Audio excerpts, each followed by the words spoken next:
Gracious, loving God, we thank you and we give you thanks for everything which you have done for the whole world, Lord. You sent your only begotten Son, the Prince of Heaven, to this earth to save us from, from the bondage of sin and death, O Lord. Thank you so much. It is your great plan to save all human beings, to save the whole world. It is your great love to reconcile everyone into your fellowship again, to walk with you, to speak to you, to love you, Lord. Thank you so much for the great opportunity that we have received through your Son, Jesus Christ.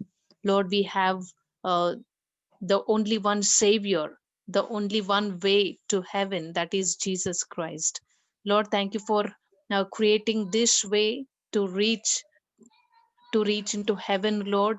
Thank you for helping us in all the ways of our lives. Thank you for being with us, and we give you thanks for this special hour where we can spend our time in hearing your word, Lord. Thank you so much for this online Bible study. We commit and we give this special hour into your mighty hand. We commit all who are gathered here, and also those who are leading praise and worship.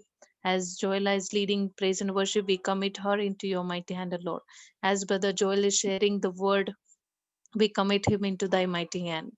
Lord, we once again we commit this precious hour into your mighty hand. Lord, you be with us.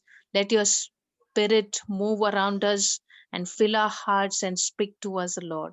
Lord, once again, all glory and honor be to you. In the mighty name of our Lord and Savior Jesus Christ, we pray. Amen.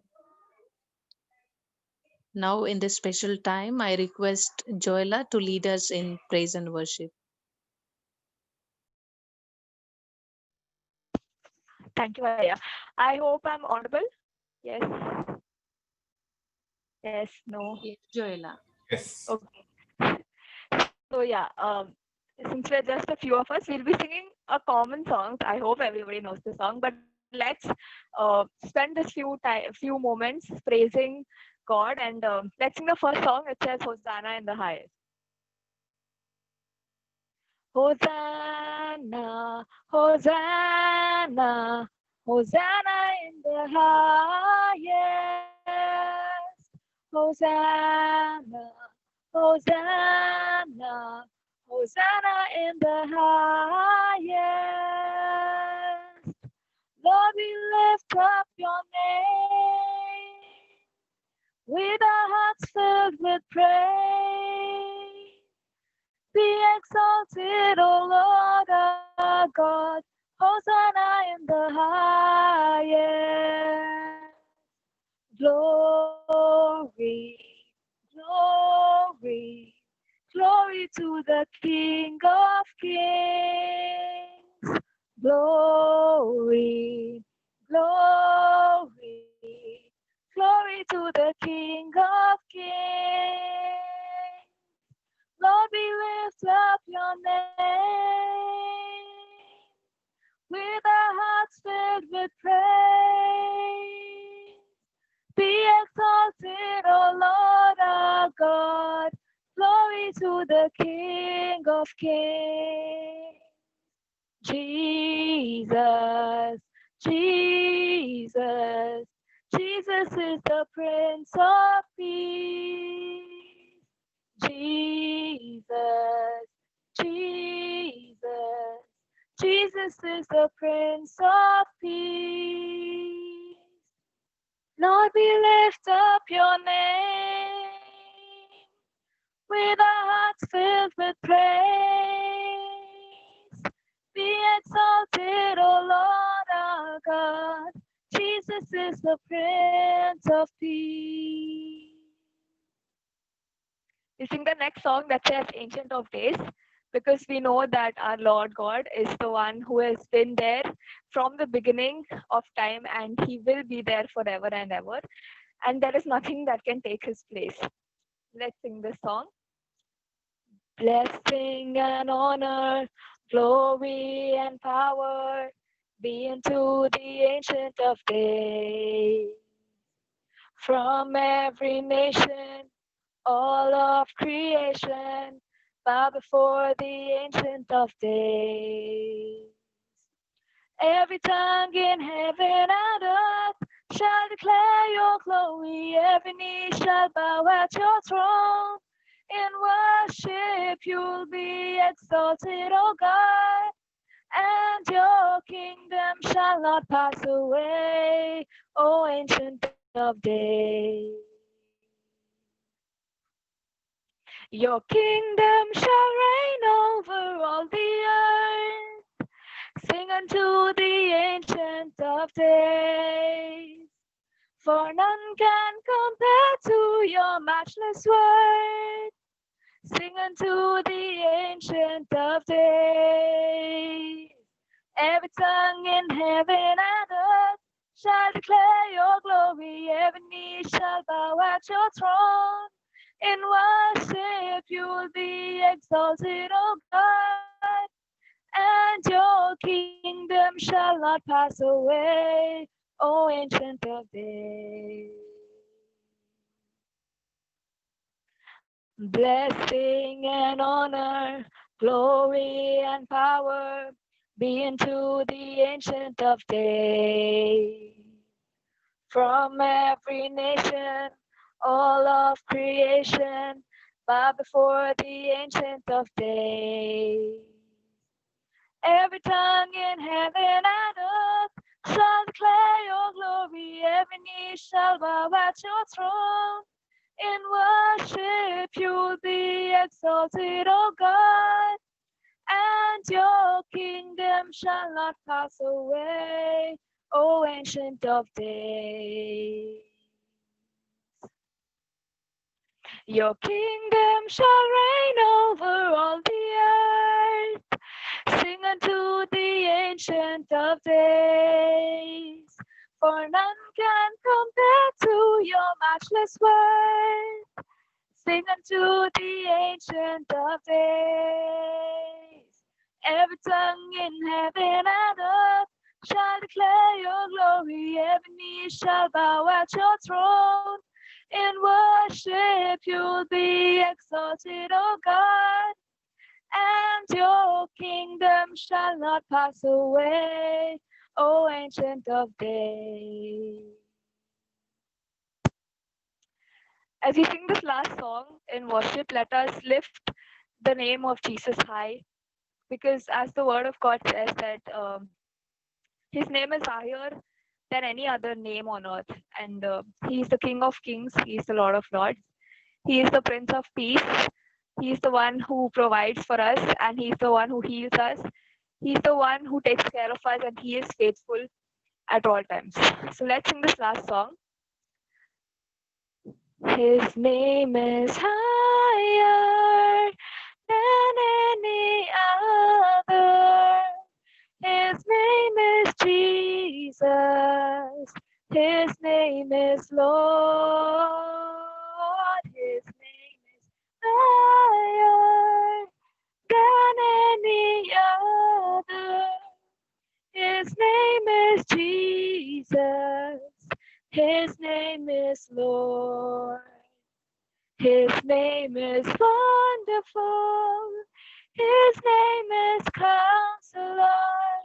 His name is Prince of Peace, the mighty God.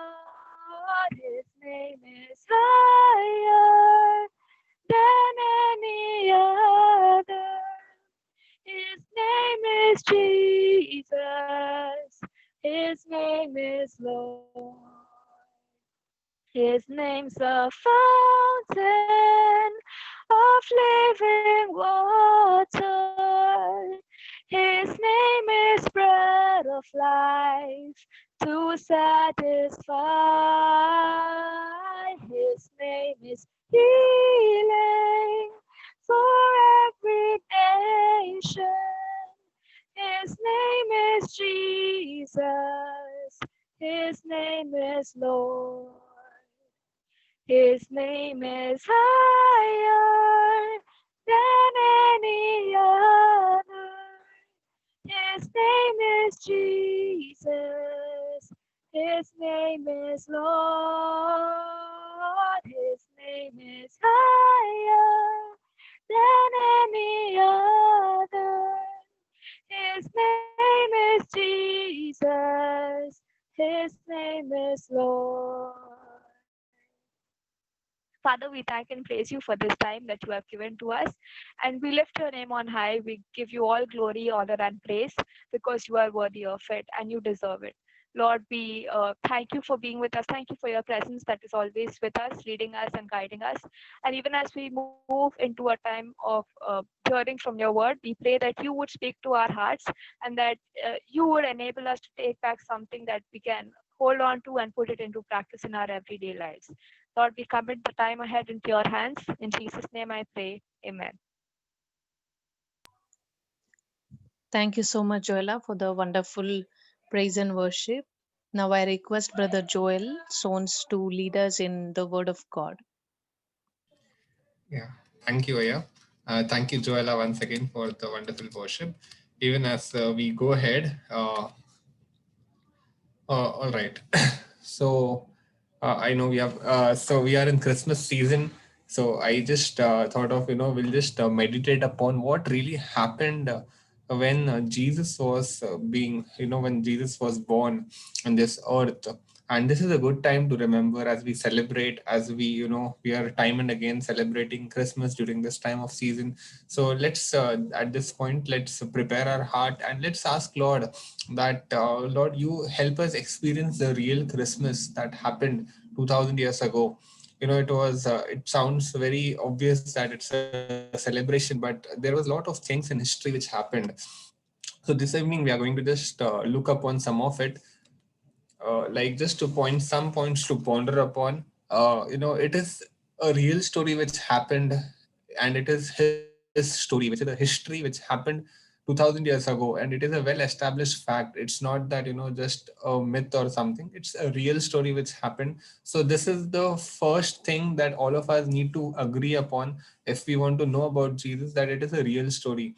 Many times, because lot many times when we share about Jesus to someone, like, it's surrounded by geographies, histories, and many things. And when you are going to people of other faith, they will also put their own stories, which is actually a myth, which has not happened. So in that context, Jesus' story is a real story which took place in this earth, and that's the existence of our faith. Number two, we'll meditate upon the genealogy of Jesus, how Matthew records about Jesus, and third, we'll meditate on the prophecies of Jesus, the prophecies which took place, and how, God brought to fulfillment those prophecies. Number four, we'll look upon the roles of key people. Today specifically, we will meditate upon Mary and Zechariah, and we'll meditate upon also upon the Joseph, who was a righteous hero.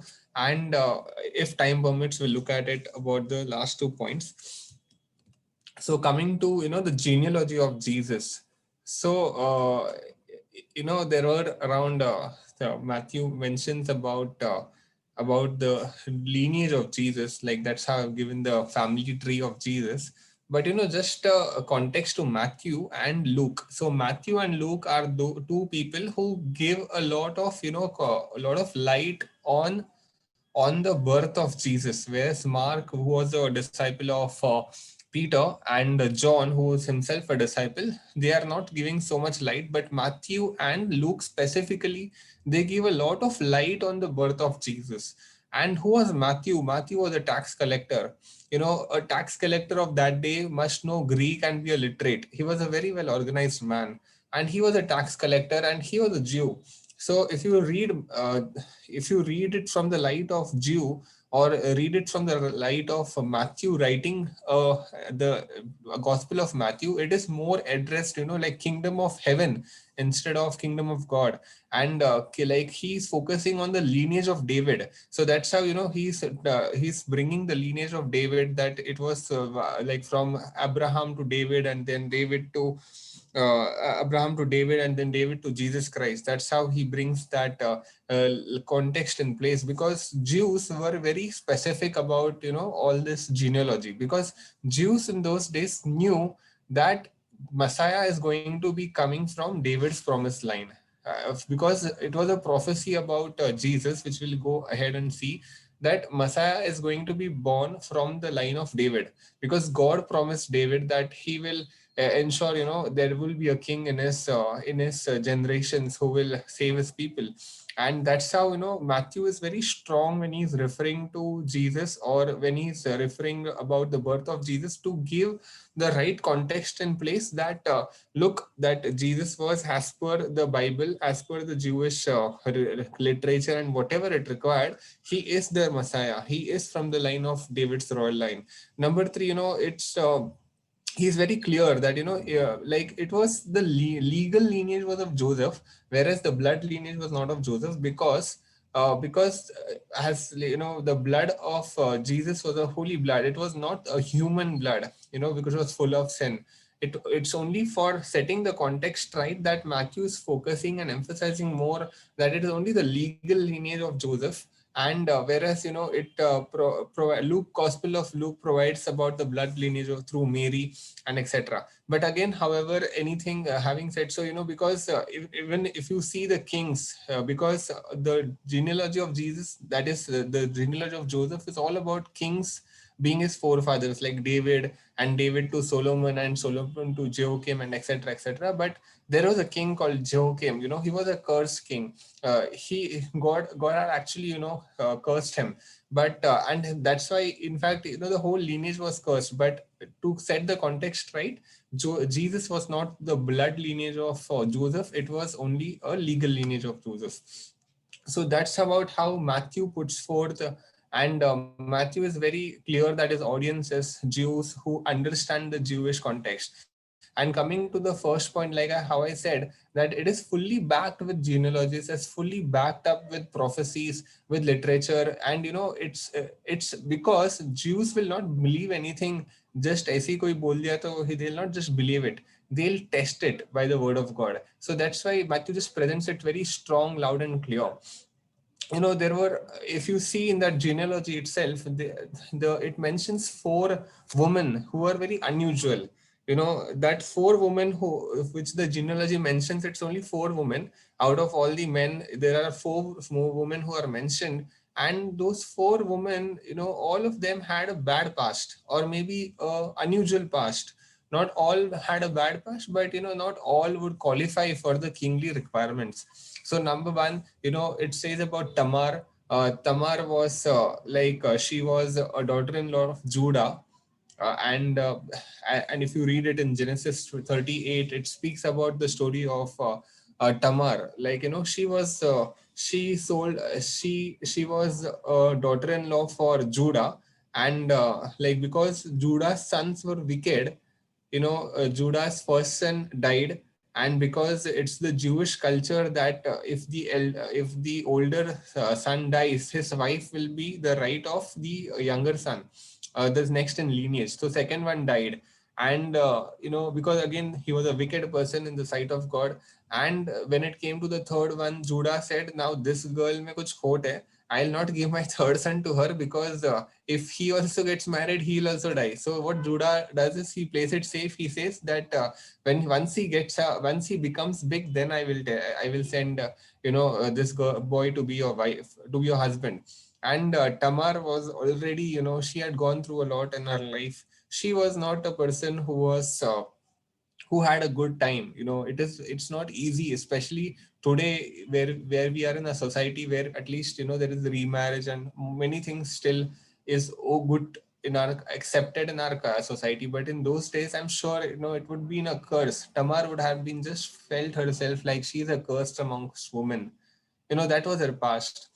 But if you see, Tamar, like later on in the story of, if you read in Genesis 38, it says about how Tamar, she sold herself as a prostitute to her father-in-law, because she knew that her father-in-law was going to come and meet his friend, and she just stands on the way and acts as a prostitute. Then Judah goes with her, and that's how Judah brings forth Perez and Zerah. But just understanding from the point of view of Tamar had a bad past, but God used Tamar. Today in your life, if you are going through some discouragements, if you are going through some, if you are going through an unusual bad past which has happened, that's not a limitation for God to use you. God can still use you and bring forth the Jesus out of your lineage. Amen. Moving ahead, we have, the second woman, which is Rahab. Rahab was a Gentile prostitute. If you see this, it's about, if it's in the book of Joshua, it's in the book of Joshua about how Rahab, when people of Israelites were coming from the Egypt to the promised land, Jericho was a very important city, a prominent city, a well fortified city, but the king was not allowing. But at the same time, there was fear of God in the people's mind, people's eyes, because they heard, those days there was no WhatsApp, those days there was no news channel, nothing, but still the fear of the Lord was upon all the people of that land. And Rahab was one of them who feared the Lord. While the entire king, the king was very strong and said, I will not allow them to go out of to pass my land. But you know the story very well. But he didn't allow. And Rahab, against all odds, like, she took risk of her life. It would be in the biggest risk. Just imagine, like, I know it's a different context, but if today two, like, for them it was like two spies were like two terrorists, right? The king has ordered that, there are two spies who has come, we are searching for them. Please let us know if there is anyone in your home. They are two spies, they are dangerous people. It's like, it's like Rahab hiding two is terrorist with her in her house. That was the news that day. But she took that biggest risk of her life. She risked her life not because she was adventurous, because she feared the Lord. Bible says that she, if you read that context, it says that I have heard about your God, who divided the Red Sea, who crossed, the people from Egypt to the dividing the Red Sea, and so on. So number two, Rahab was a person who again had a bad past. If you see, she is a prostitute. In this context, she was a prostitute. She was living a lifestyle of prostitution. But she had one thing, when those two spies came, she knew that she is entertaining the people of God.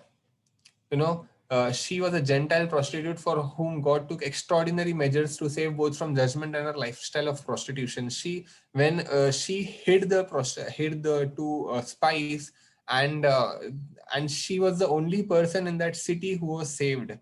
This is what the fear of God does. Today, if you are having a bad past, God is again not limited. You can still, it would be like, you may be like Rahab, like broken, fully lost. You don't know what, I am just a situation victim of my circumstance, but God has a hope for you. God can still use you like a Rahab. He protected Rahab, and while the entire city died, God protected Rahab, and she was also worthy enough to be in the genealogy of Jesus.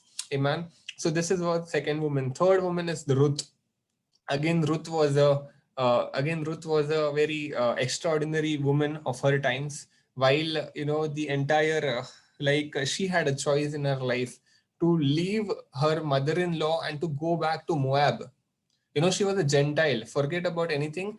All these 3 4 people who I'm saying, they were not technically supposed to be there in the genealogy of Jesus. The reason I'm saying all this is because, even if you're not worthy enough to be for Jesus, God can still make you worthy enough to be in him. Amen. That is the blood of Jesus which God has done. He counts you like all these 4 women. He counts you worthy. He has made you worthy. He has accepted you in the beloved. Ephesians 1:4. So coming back to Ruth, she was from Moab. She was a Gentile. She also, she knew her God. She had a very bad past. Her husband died. She had all the reasons to complain and go back to her old ways. But in spite of that hardship, she still held on to God. Just imagine, she didn't even was a Jew. She was not even a Jew. She was a Moab. She was a foreigner. She had all the right to, to say wrong about her, about the living God of Israel, and just go back to her own ways. But just imagine, look at her faith, that she still held on to her mother-in-law, and she still continues.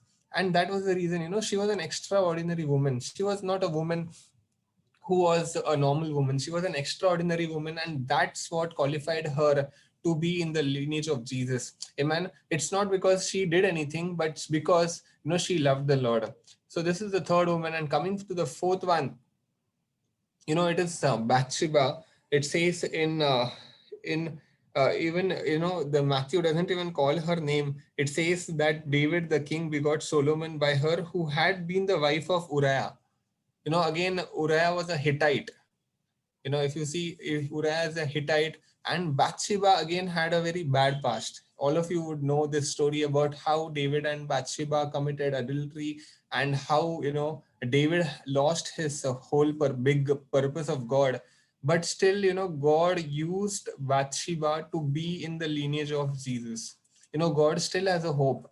Today, the reason I'm saying is, because God can take unlikely people and use them in great ways. Today, if you and I are feeling in your life that, I am not worthy enough to be used by God, there is a hope looking at all these four women of God, women in the genealogy of Jesus. It's such a big joy, just imagine today, because of them, Jesus was like, God used them to present Jesus. Today your life would be your life would be bad, your life would be going through disappointments, but God can use your life to bring forth Jesus before the world. Amen. God is a God who doesn't care about past. God is a God who will use your future, who will use you to mold your future and mold others future. Amen. You're born to create history. Coming now, to the main point of the birth of Jesus Christ. If you see, like, I'm sure most of you would be attending carols like me, and we hear every house this passage, common passage, and it's like by heart. The birth of Jesus Christ was as follows. After his mother Mary was betrothed to Joseph, before they came together, she was found with the Holy Spirit. She was found with child of the Holy Spirit. So, what does betrothed mean? So in those days, like this is what I studied, and this is how I got the interpretation. So there is to be three levels. One is engagement, one is betrothal, and third is marriage. So what happens in engagement is that people, they will, the parents would agree. This could happen when the bride and groom were to be quite young, and was often arranged by parents. Both the families will meet and they will agree, and that's how they'll engage. And now coming to the second stage, which is betrothal. So betrothal means this made the previous engagement official and binding. It's like they are like legally called now, husband. They are bound, even if someone has to set apart, or if someone has to actually divide themselves, then they will have to go legally by divorcing it. So betrothal, after that, is the third step, which is marriage, which would approximately happen after a year of betrothal. So this is how there were three steps. And if you see, Mary was betrothed to get married to Joseph. Now again, like if like as Aya said last week about the age of Mary. Mary was around 16 years of age, 16 and a half. So that was the age at which they used to get married in those days. And Mary was not, it wasn't easy. So we'll go to it, but just three things in mind. When it's engagement, betrothal, and marriage. Engagement is when they are young, and it's normally often arranged by parents. Betrothal is a next step which makes the engagement binding and official. And third is marriage, which happens at a year, like at the duration of an year. So she was found with the child of Holy Spirit. Just some facts about what it would mean. It was undoubtedly, it would be a big insult for Mary. Like, it would be a big humiliation in the sight of the people, in the sight of her society, because she is not even married officially, and she's found with the child. Like, it would be so discouraging for her to face every day the society. Like, the months are going, and Jesus is appearing physically in her body. The womb is getting bigger and bigger, and the time is going, and the humiliation level also would be bigger and bigger and bigger. Isn't it? Like, in those days, just imagine, like, in Jewish culture, uh, uh, uh, like outside marriage, if this happens, it's like they will stone her to death. That was the level. But when the angel visited, Mary, it says that Mary just accepted it. Of course she had her own one, she was just wondering what would happen. But she makes a statement that, let it be to me according to your word. This was the state of Mary. At the age of 16, she was humble enough to accept the will of God in her life, accept the word of God in her life. It says that she accepted. And it would be in a very challenging situation in her life. It would not be easy. It's not a choice that she is making. Today, if God tells us to do something which may be extraordinary, I'm sure most of us would doubt and say, Lord, choose someone else, not me. But in case of Mary, she was just humble enough, and she just says, Lord, according to your will be it unto me, according to your word be it unto me. And further, if you see, there are a lot of disbelief regarding about the virgin birth of Jesus during those days. Because if you see, like it says in John 8:19, people ridiculed Jesus. It says, where is your father? Jesus answered, you know me, neither me nor my father. If you had known me, you would have known my father also. Because many of them, like even when he was growing up, Jesus was of Nazareth. And Nazareth was by itself again not a famous city. It had all the odds of the city in terms of geography, in terms of the vicinity. It was a very backward state, a backward place. And it's John 8:19. It's about a debate which happens, and people ask Jesus, where is your father? Because it somewhere it says that people were not convinced that Jesus was virgin birth, because people used to feel that this is outside marriage ka child, it's not a legal child. It's so people used to ridicule Jesus. That's why it says, where is your father? As if Jesus was fatherless, and without a father he was born. So that's why they used to ridicule him, saying, further it says in John 8:41, you do the deeds of your father. They said to him, we were not born of fornication. We have one father, God. It just indicates that people used to consider Jesus was not born of Virgin Mary. Of course, it would not be easy to believe. Even today, if someone tells, even though our technology is so advanced, you know,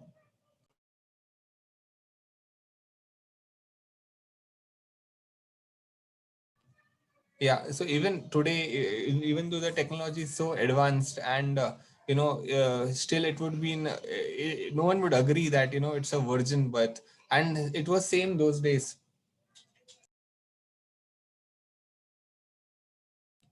Yeah. So that's how he is born of a woman. So like the reason he was born of a woman was that he might be human, but not by man, that he might not be sinful. Like to the first statement which I made, that Jesus was not born of the lineage of was not of the blood lineage of Joseph. So it was not an accepted thing. Jesus throughout his life, maybe ridiculed or mocked. It was doubted. Even today, the Jews would not believe that Jesus is the Messiah. So it's the same thing. Just hold on. It's the truth of the supernatural conception of Jesus is still disbelieved. And that's why it's later twisted about the parentage of Jesus. Moving forward, it's the third part. It's about the prophecies of Jesus. It says about like, if you may just read it at your place. But it's the birth of Jesus was very well prophesied in most of the places. And even in times of in David, when your days are fulfilled, this is a promise of God to David: when your days are fulfilled and you rest with your fathers, I will set up your seed after you, who will come from your body, and I will establish his kingdom. He shall build a house for my name, and I will establish the throne of his kingdom forever. I will be his father, and he shall be my son.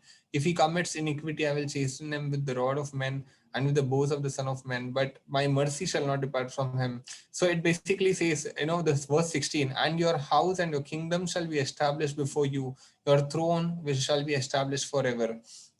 Man, so this is a prophecy about Jesus. Even in Isaiah Isaiah 53 and the Ezekiel and Jeremiah, it all says about the prophecies of Jesus. And Jesus's birth was very well prophesied. It says in Malachi with four. So there is a period between Malachi and Matthew which is silent around 400 years, where there was no prophecies, where there is no a word of God being reached out, and there's a year of silence. But in Malachi it says, those the days will be dreadful in those days when the Son of Man will be appeared, and so on. So it's about the dreadfulness of those days.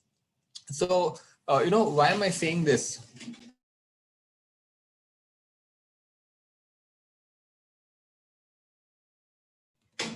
Yeah. So why?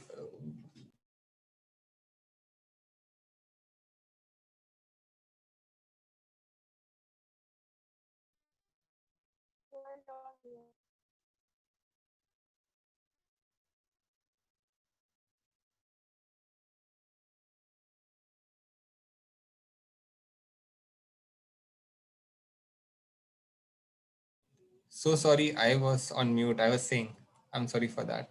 So I'm saying the birth of Jesus had to happen, and it was a very well prophesied thing, like how Malachi it says about the dreadful times. So we'll meditate on it further weeks, but it says about when Jesus was born. Again, it is resembling to the birth of Moses, because Moses was also a hope during his time, because the king ordered that everyone below 2 years should be executed from the kingdom. So that's how the birth of Jesus, while it was a very big hope and a celebration for the world, but in those days it was a very dreadful time. There was a massacre. There was children of 2 years and below getting executed, died cruelly, because of the fear of Herod. Because Herod was a very wicked king. He was, when the wise men came to Herod to ask him that where is the born king of the Jews, he was shocked, and he didn't want anyone to take that place, because for him he was a very cruel king. So that's how. So moving forward, it was a very dreadful time which was there during those days. Coming to the fifth point of the announcement of the birth of Jesus, and sorry, announcement of the birth of John the Baptist first. So here we see about Zechariah's Zacharias, who was in the temple service. So again, the temple service is a place, where like I was studying the history. It says about there had to be around to 20,000 priests in the time of Jesus. Only priests from a particular lineage could serve in the temple, and over the years the number of priests multiplied, and it would be in around 20,000 priests in the time of Jesus. And just coming to this fact, just imagine the state of Zacharias. Like, out of 20,000, Zacharias is being selected to go to and offer incense. At that point, it was such a big joy, and it was such a big thing. They would cast lots, and it's like taking a lottery ticket and you are a jackpot winner. And that's how the state of Zacharias would be in. And his role was to just go and burn incense, and and just pray and come out. That was the role of Zacharias, and he was a person who was a righteous person, who obeyed the word of God, and who was in the word of God. And his time came to burn the incense, and when his time came, he went. I am sure he might have done the research work of what happens, what to do, what will be inside, etc., because not everyone was allowed inside. So he might have done that groundwork of asking his fellow colleagues who would have been there in past, and he goes there. And when he goes there, he has an angelic visitation, and Gabriel angel visits him, and he tells about your prayers and offerings have been heard, and you will soon be with a child. But he questions Gabriel. He says, and Gabriel says, look, boss, I'm in the presence of God. I stay in the presence of God. I'm not here to joke to you. But Zechariah, he takes it as a joke, because the age which he was already crossed for a human to comprehend that he could become the father. It was perhaps maybe like an Abraham situation. He was crossed the childbearing age. And that's how when angel visits and tells about John the Baptist, tells specifically what is the role of John the Baptist is going to be, that he is going to be this and that. Zacharias couldn't believe it. Many times in our life when God prophesies or God does something big, he'll tell you, but it would be beyond your understanding. And what happened was Zacharias, it was a big thing, a big prophecy, and instead of accepting it, I know it was so surely undoubtable, but instead of he accepting it and just saying thank you Jesus, and just thank you Lord for this, and just accepting it, he started questioning it, how would it happen. And Lord had to mute him. The angel muted it, because more than that, more, it's not like a punishment, but because it was against the word of God, what he would have declared, that it's impossible. Today many of us, we do some wrong confessions when God tells that it is going to be. If God has promised something in your life, instead of doubting it, or instead of saying anything negative, just say yes and amen, Lord, I receive it in Jesus name. So this is why the prophecy is all very important. So if there is a prophecy in your life, even if it is something which is beyond your human understanding, beyond something which you can comprehend, just thank you Lord for that, and just say that and just receive it in your life, and it will come to pass. Because it requires your agreement for something to happen in your life. You need to speak about it, and you need not speak against it. And exactly what Zacharias had to be muted, so that that thing which was prophesied, that thing which was promised, that thing which was uh, which was to happen at an appointed time could happen. It maybe there was something which Lord was dealing it in the history, and at the appointed time, even if Zacharias's age was not matching, but Lord ka timing was perfect, it had to come to pass, and it did come to pass. And Elizabeth conceived, and then she becomes a child in the same, and just coming to the same contrast in like Mary, when the angel visited Mary, Mary also had, and like she would have double than that. In one scenario, the childbearing age is reached and crossed, and in another scenario, she's not even married.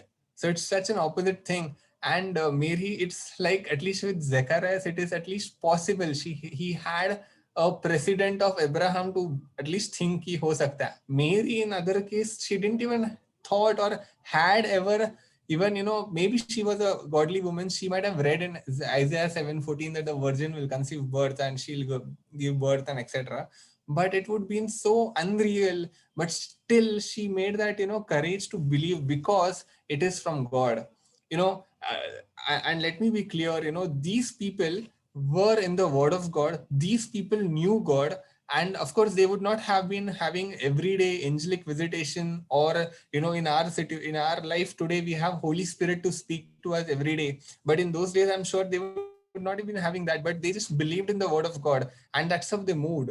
And Mary could make that, I'm just amazed how Mary could believe it, and she could accept it, something which was beyond, ever never happened and would never happen in the history of the universe, something which was beyond human limitations. That's how it was. Mary believed, and she could enjoy it, right? She went to Elizabeth. She went to, just after this, she goes to Elizabeth, and she greets Elizabeth, and it could happen. And whereas Zacharias, so bichara, even he wanted to share the joy, but he had to be muted, because he couldn't believe at first. So this is how that happened, the two contrast. And again, coming back to Zechariah's story, like the connection between the burning of incense and prayer. It's what the burning incense is, basically a strong picture of prayer. Psalms 141 verse 2, it says about, Lord, bring my incense before you. Revelation 5:8, it says about the saints. The incense, it resembles directly to the prayer of the saints. So that's how the relation is. Now coming again, like it was something impossible in the history, and that took place that day. Just hold on. Yeah, and coming again, to the story of Mary, how the Holy Spirit, how the Holy Spirit of God overshadowed her, and how she conceived, and how she received from God. So here I would just like to end, since the time is also almost over. So we'll just conclude here, and just just to ponder upon, just to conclude again, just a few things to remember, that God can use anyone irrespective of your past. There is a hope for you. Second, it's about the prophecies of Jesus, that the prophecies which was said about Jesus had to come to pass. And the role of Mary and Zechariah, they played a very important role. Without them, it was not possible. And also Joseph, Joseph had all the right. I missed this point, but let me just elaborate quickly. Joseph had all the right of his life to say no to Mary, Joseph was uh, Joseph was a righteous man. Joseph had all the right to say no and to divorce, but God intervened, and go. In fact, he could have just, he had all the legal rights to say, because he can just accuse Mary publicly. But it says before the angelic visitation, it says that Joseph, he already decided in his heart that he would not do it publicly, he would do it secretly. That's how a kind man Joseph was. He was a very righteous man. He was a very, a very super man, because that was the level of maturity that he had, and he was to privately just divorce and just make it stop. In fact, if you read further in Luke, it says about how, if you see, those days there was a census, and that census, I'll brief about these kings and the history next week. But just to give a context to Joseph, it could be in like 3-4 months that Mary is pregnant. And if you see in Luke, it says, and the time came for Jesus to be born, and there was no room for them in the inn. Why was there no room for them in the inn? Because there was census. And what happens in census is that all the people will come together and go to a place where they would register themselves. And Joseph took Mary, who was betrothed to be his wife, and he takes her. That census ka place, it was around 80 miles, which is around 140 kilometers from the place where Joseph was, where from the place where Mary was. And her, it could be like at least, if not a 1 to 3 months journey, because those days there was not any Ola, Uber or car. It was just a donkey or any animal that they will go through. And Joseph takes her. It's more of, Joseph was waiting for an opportunity to take Mary out of the humiliation and out of all the ridicule which she was going through at that point of time. Joseph made that plan, and he just takes her out of that, and he goes and registers, because actually there was no need for Joseph to register Mary, because she was not even married. There was no need for Joseph to take Mary along and register. But because Joseph was a very a very caring man, he took Mary intentionally, and he goes and registers herself. And so that she is out of that trauma of people from ridiculing and mocking her because of her pregnancy. So let's conclude here. Anyone has any questions can feel free to unmute and say, or anything to share, you can feel free. We are just four of us.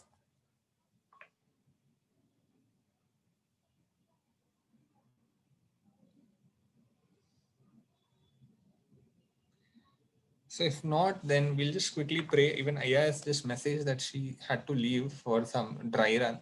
So we'll just pray and close the meeting in prayer. Father, we want to thank you for this time that you gave us. Thank you, Lord, for Lord giving us this grace, Lord, to meditate upon, Lord, what happened at the birth of Jesus. Lord, it's such a joy, Lord Jesus, to know you, Lord. Thank you, Lord, for coming to this world to die for us, Lord, to save us from our sins, Lord. Lord, there would be no hope without you, Lord. Father, we want to just thank you, Lord, for all those things which happened in history, Lord, the way you, Lord, the way, Lord, the series of events took place, Lord, so that, Lord, we could have the Messiah, Lord, with us, Lord. Thank you, Lord, for using unusual people, Lord, like Bathsheba, like Tamar, Lord God, Lord, like Ruth, Lord, like Lord Rahab, Lord God. Thank you, Lord, for Lord giving us, Lord, for using them, Lord God. Lord, though they were, Lord, people who had, Lord, who didn't really qualify, Lord, but still you use them, Lord. That gives us a hope, Lord God, that you can still use us, Lord, no matter how bad our past is. But Lord, there is a future in you, Lord. We want to just thank you for that future, Lord. Thank you, Lord, for all of us who are here, who you enabled us to hear this word this evening. We pray that you would continue to speak to us, continue to stir our spirit, that we may grow in you more and more, Lord. Thank you for hearing us, Lord. In Jesus' name we ask and we pray. Amen. Amen. Thank you, everyone, once again. Look forward to see you next week for the next part of this. So next week will be more focusing on the history, about the kings, about Herod, about Caesar Augustus, and about the geography and how it relates to today's day. Thank you all once again. See you next week. Bye-bye.